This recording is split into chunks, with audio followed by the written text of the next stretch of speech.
It's that time of the year again, boys. Start of a new NHL game, which means one and one thing only. It's time for a video on how to suck less at NHL.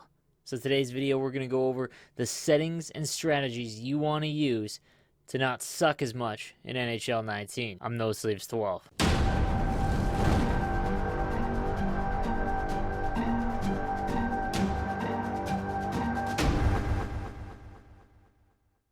Alright, so full disclosure. Last year when I did my settings video, nothing really changed from the prior year.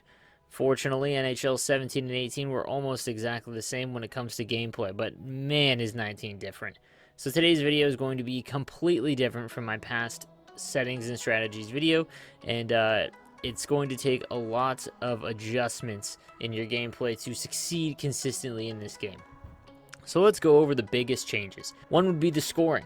Simply, it doesn't happen as much in 19, at least not yet, and that's because the normal cheese goals and things that normally go in just aren't the same in NHL 19. Sure, you can score a short side wrister, but you really need a guy that has like an over 85 shot to actually do it, because short side wristers just don't go in. The AI is smarter, they don't move over as much as prior years. You know, they pretty much eliminated that from a go-to move in 19, which is fantastic, by the way. Some things that changed for the good is tips are now back. Point shots will actually be tipped instead of in 18 where they just stop dead.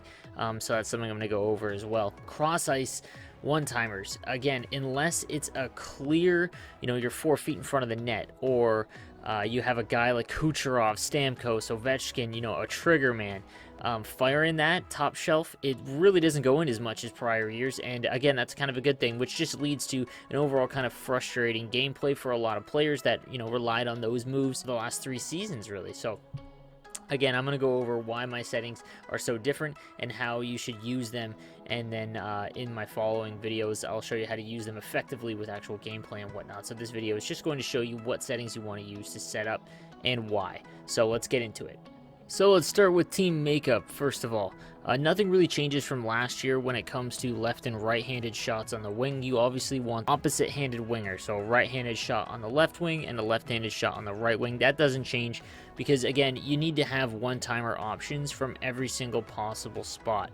This includes the defense, so it's going to look a little weird on defense, especially because your right-handed defenseman needs to play the left defense spot. That doesn't change. When it comes to synergies and things like that, now, don't tell my wife about this team. I mean, seriously, guys, I understand.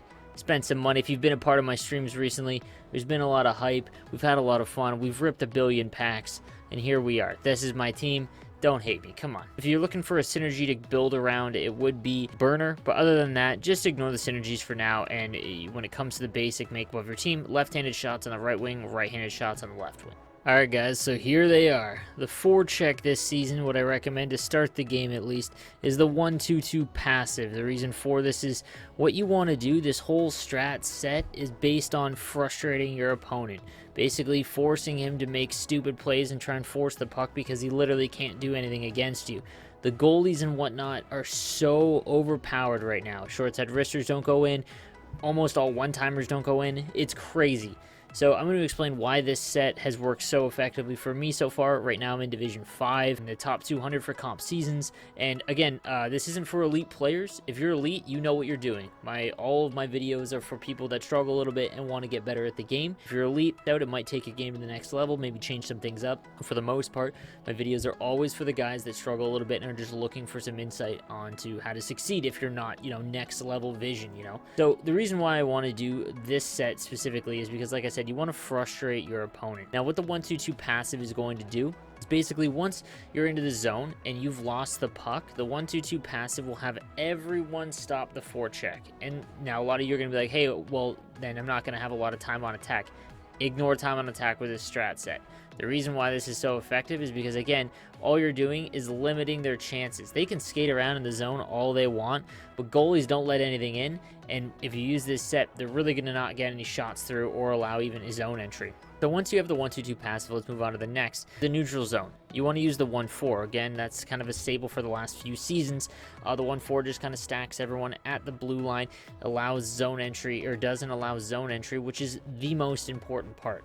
They can't get time on attack if they can't get into the zone. And gap control and playing your actual position on the rush in this game is insanely important with these strat sets, because again, you're going to be passive a lot in your own zone and the offensive zone, so there will be options for them to have a ton of time on attack, and it can get frustrating as a player, if you're not getting the puck back. Buying zone entry is insanely important.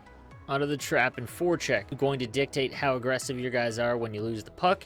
So your guys will obviously attack them if you're all forecheck, or be super aggressive. Trap is they'll just kind of fall back to the line or whatever your neutral zone and forecheck is set to. With this strat set, obviously all trap. Again, when you lose the puck, guys, it's all about falling back, and I'm going to show you gameplay as to why this works. It sounds very weird. Going to frustrate your opponent to no end, because they're not going to be able to get into your zone or have any sort of high quality scoring chance. And that's what this is about, because again, goalies are so overpowered.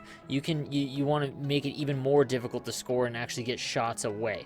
So with the trap, again, this is going to help deny zone entry. On to offensive pressure. So basically what offensive pressure is how much do your players engage going up the ice with you on the rush. If you're set to full out aggressiveness or full attack, they will all kind of push up, and that's when your defensemen kind of get caught, and it leads to 2-on-1s or breakaways because your defensemen aren't really playing passive or cautious at all. Set this to conservative, guys. Again, your rushes are going to be 2-on-1s, carry it into the zone. I'm going to show you why, but this needs to be conservative because, again, it's all about making sure that you deny zone entry, about giving up high quality chances in your own end. Next is defensive pressure. This is the hottest of takes in this video. So I've played probably about 40 hours, probably more if you include my 24-hour stream of HUT. And what I've come to learn is that there isn't so much as skill zoning in NHL 19. It's the fact that you can't score really anywhere. Take that one step further, protect net is basically a way to not just skill zone, but have 5 dudes in front of your net.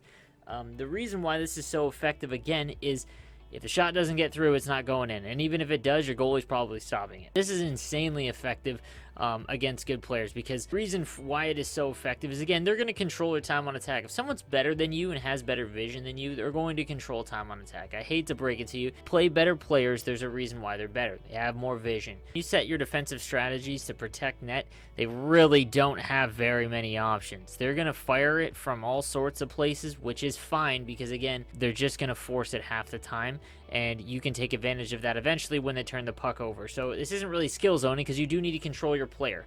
I'm going to get into that in a little bit, because knowing where each player needs to be as far as in the defensive zone, like where your defenseman needs to be and your wingers and centers, is extremely important in this game, because there isn't any auto hold against the boards from the CPUs. In this set, the safest way to do it, protect net, have everyone in front of your net, and wait for the puck to be turned over.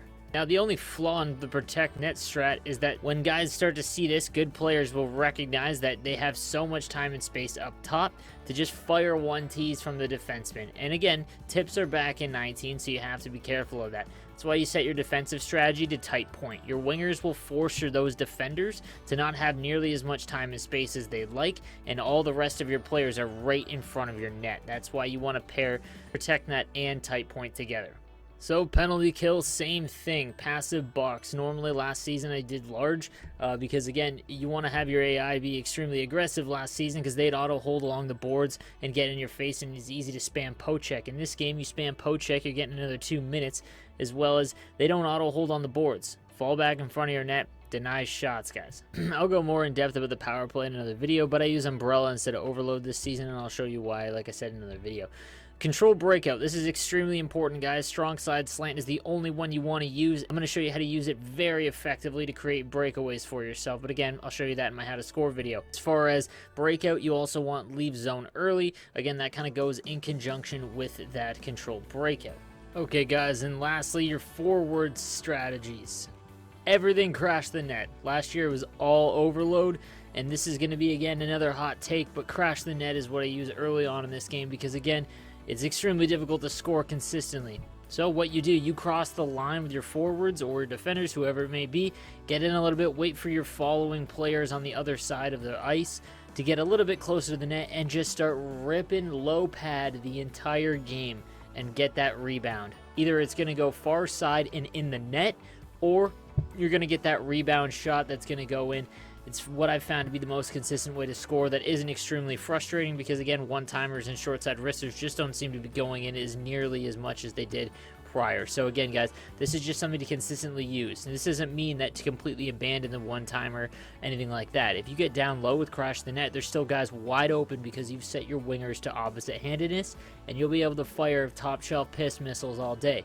But again, this is what I would recommend early on in NHL 19.